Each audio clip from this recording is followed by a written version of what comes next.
예, 하나님께서 오늘 우리에게 주신 말씀, 시편 12편 1절에서 8편입니다. 시편 12편 1절에서 8절까지 말씀.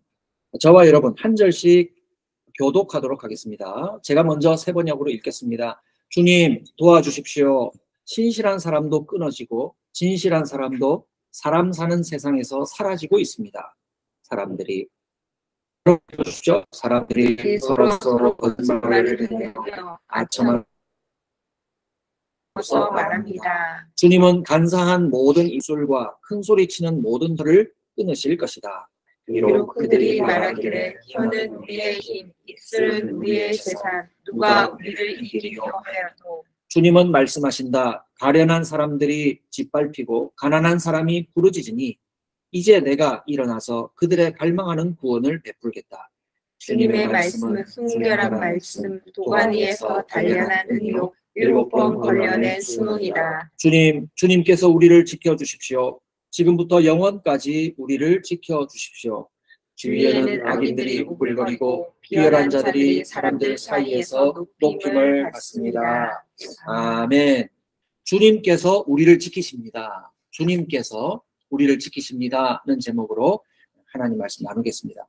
여러분, 우리 주위에 살고 있는 사람들, 내가 평소에 만나는 사람들이요, 모두 하나같이 믿을 수 없는 사람, 믿지 못할 사람들이거나 또 비열한 사람이라면 여러분 마음이 어떠시겠습니까?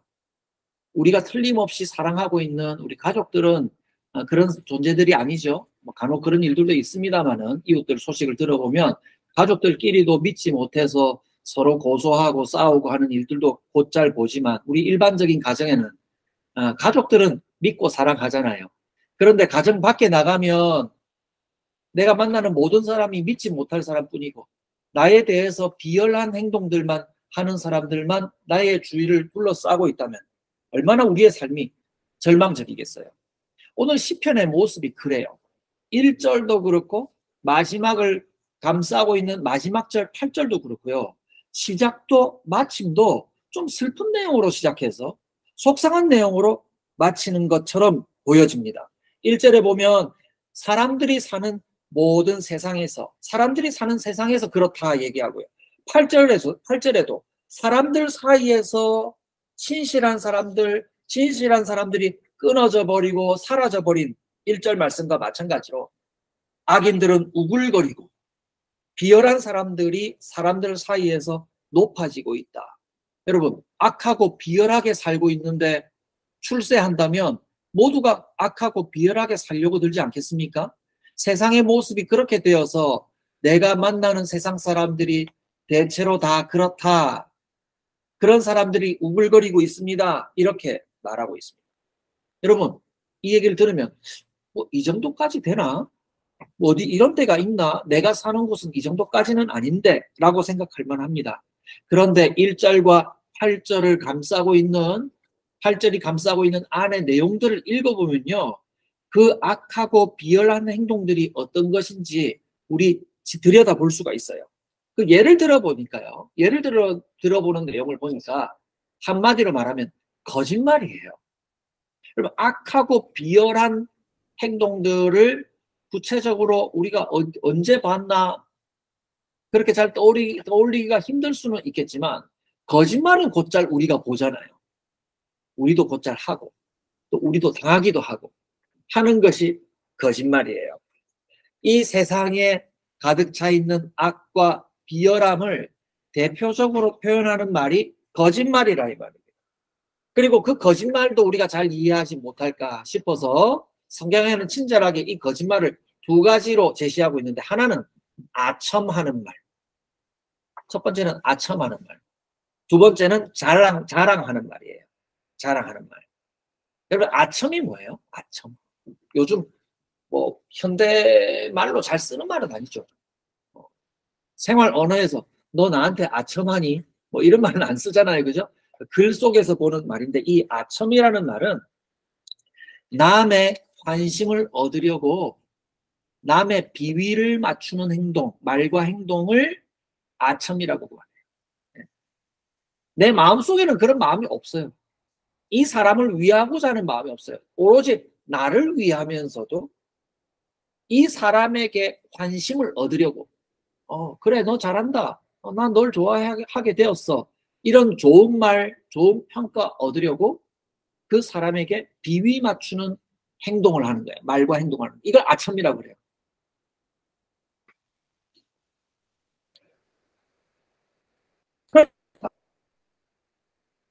진실이 아니라는 것이 언제 드러나냐면 내가 아첨하는 대상이 나에게 도움을 줄 만한 처지가 아닌 상태로 바뀌게 됐을 때 그 아첨은 끊어져요.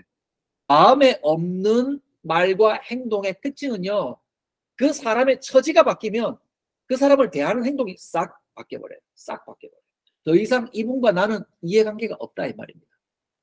부장님 사랑합니다. 사장님 사랑합니다. 이렇게 했다가도요, 딱 이해관계가 떨어지면 그 섬김의 말과 행동은 끝나버리는 거예요. 이것이 여러분 아첨이라는 것을 짐작해 볼 수 있는 표현들이죠.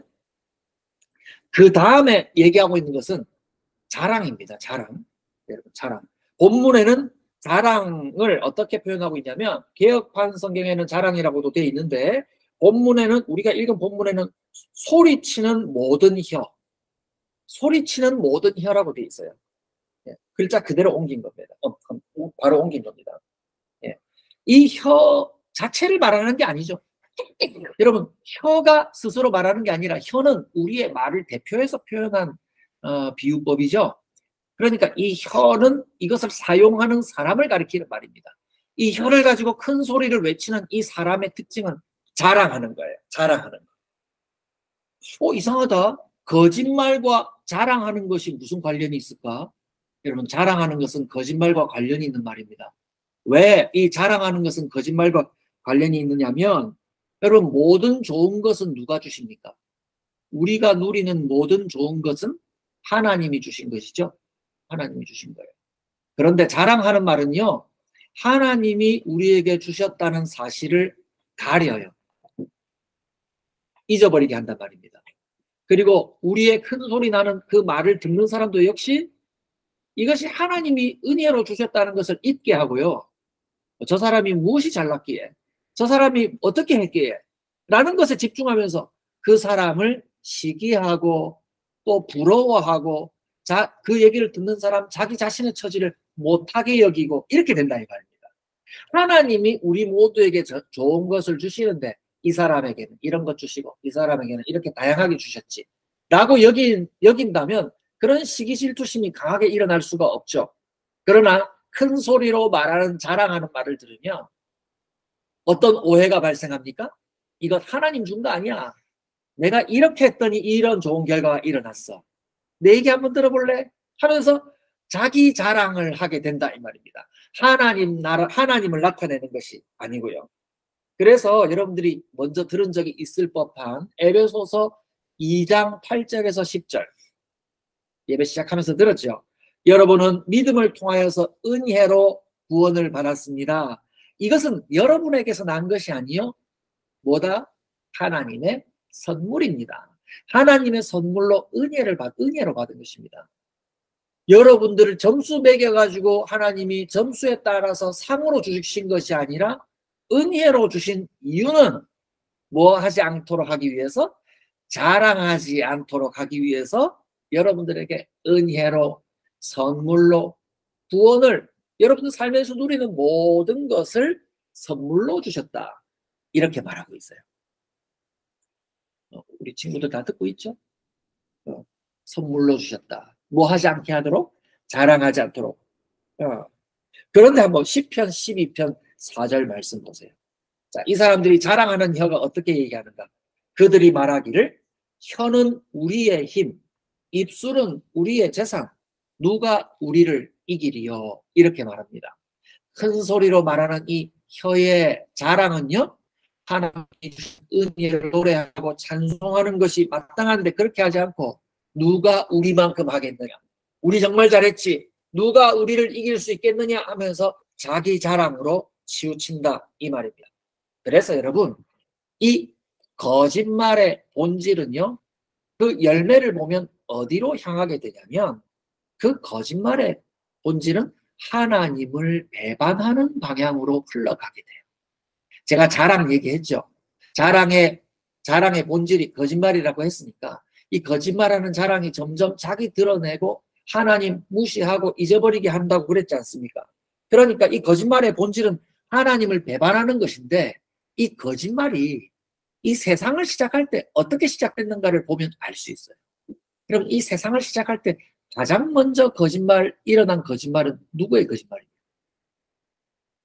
아담과 하와가 살았을 때 누가 와서 거짓말했죠? 뱀이, 마귀가 뱀의 모양을 하고 와가지고, 그렇죠. 아담을, 먼저 하와를 깨웠죠. 자, 이 선악과를 먹으면 누구처럼 될 것이다?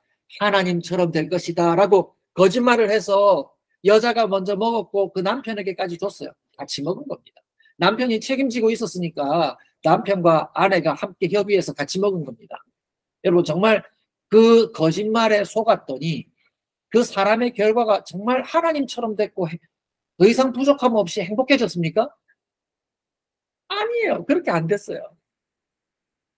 마귀는 거짓말해서 하나님을 잊어버리게 만들었고 아담과 하와를 통해서 아담과 그 여자를 통해서 뭐가 세상에 들어왔어요?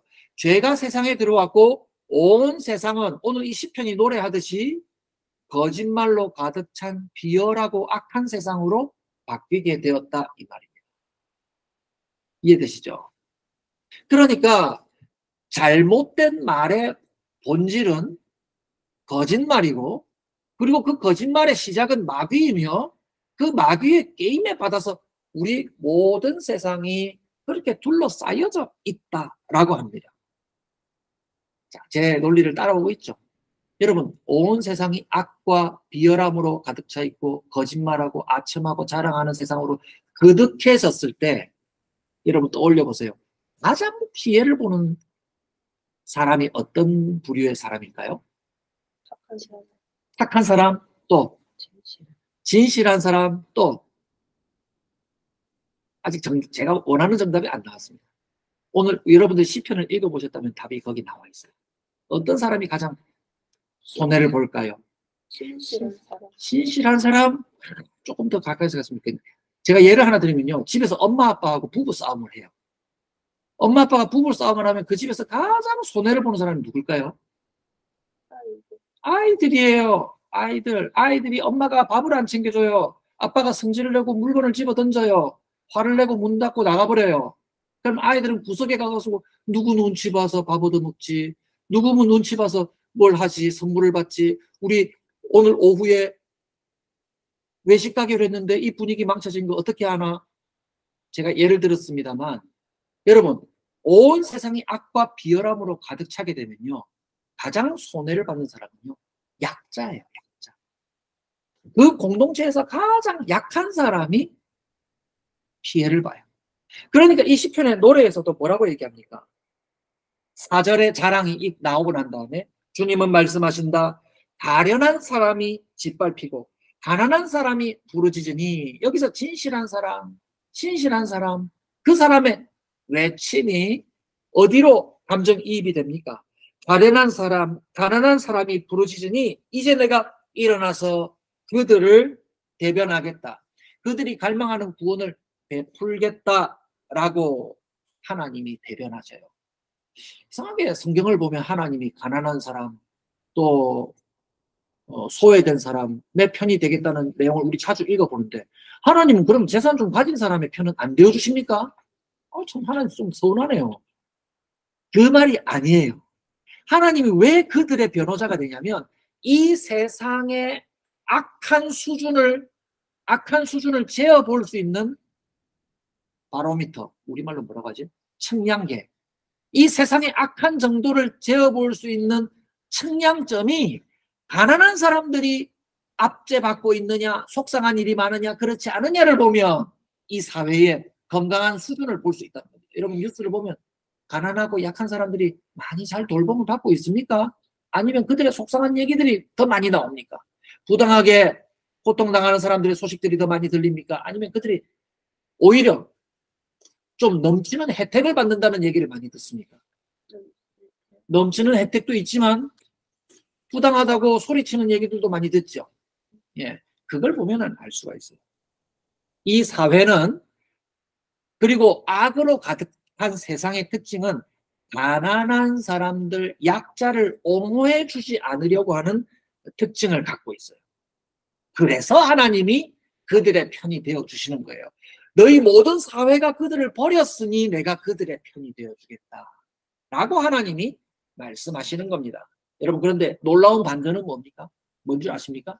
이 시편 12편 말씀을 들을 때에 저는 좀 불만이었어요. 하나님이 기승전결 할 때에 결은 해피엔딩으로 좀 기분 좋게 맞춰주시지, 또 속상한 얘기하고 마치는 그 이유가 저는 속상했는데 그것은 속상한 것이 아니었다. 왜요? 하나님은 누구의 편이 되어주시기 때문에? 속상한 사람들, 약한 사람들, 가난한 사람들의 편이 되어주시기 때문에 그 위치에서 기도하는 사람들, 거기에 마음과 눈과 또 입술을 담아서 하나님께 기도하는 그 기도에 하나님이 찾아와 주실 것이라는 확신을 할 수 있기 때문입니다. 그래서 우리가 오늘 찬양했지 않습니까? 하나님이여, 하나님이여, 주는 우리의 하나님이십니다 라고 노래할 수 있는 사람들은 세상을 둘러싸고 있는 악함과 비열함으로 살아가는 세상 사람들이 아니라, 반대말은 뭘까요? 반대말은 기도의 말. 거짓말의 반대말은 기도의 말, 비열한 말이 아니라 예언의 말. 더 쉬운 말로 하면 하나님의 말씀. 기도와 예언의 말. 여러분, 그것이 우리의 입에 있어야 됩니다. 하나님을 향하여 기도하고 우리의 입술을 가지고 하나님과 이웃에 대해서 하나님의 말씀을 가지고 서로를 격려하고 하나님의 돌보심으로 서로를 살펴주는 것. 그것이 바로 믿음의 사람의 말이라는 겁니다. 여러분 입술에는, 여러분 마음과 입술에는 두 마음과 거짓말이 더 많았습니까? 아니면 기도와 하나님의 말씀이 더 많았습니까? 여러분 부모님들을 통해서는 격려하고 하나님의 말씀으로 그 약속을 붙들라고 하는 그런 진실한 말이 많았습니까? 아니면 속상함을 못 알아주는 그런 태도가 더 많았습니까? 성도의 태도는 세상과는 달라야 한다, 이 말입니다. 그래서 우리가 복된 존재라는 것을 매 순간 확인해야 됩니다. 아첨과 같이 두 마음을 품은 말이나 자랑처럼 하나님을 부인하는 그런 사람들은 하나님을 모르는 사람, 하나님을 알게 되었다 하더라도 무시하고 살아가는 사람이라면, 성도는 하나님을 제대로 알고 진실한 기도를 드리고 하나님의 말씀을 듣고 나누는 사람들이라는 사실입니다. 말씀을 맺습니다. 거짓이 아니라 주님께서 우리를 지켜주심을 알고 붙들고 살아가는 우리 모든 성도님들이 되시기를 바랍니다. 의인의 말은 거짓말이 아니라 아첨, 자랑, 하나님을 부인하는 그런 말들이 아니라 기도와 진리, 곧 하나님의 말씀입니다. 하나님을 부인하는 거짓된 말이 아니라 진실함과 신실함으로 하나님께 기도하고 나와 함께하고 있는 가족들뿐 아니라 내가 사회에서 만난 모든 사람들에게 주님의 위로와 돌보심을 전하는 저와 여러분들이 되시기를 주님의 이름으로 축복합니다.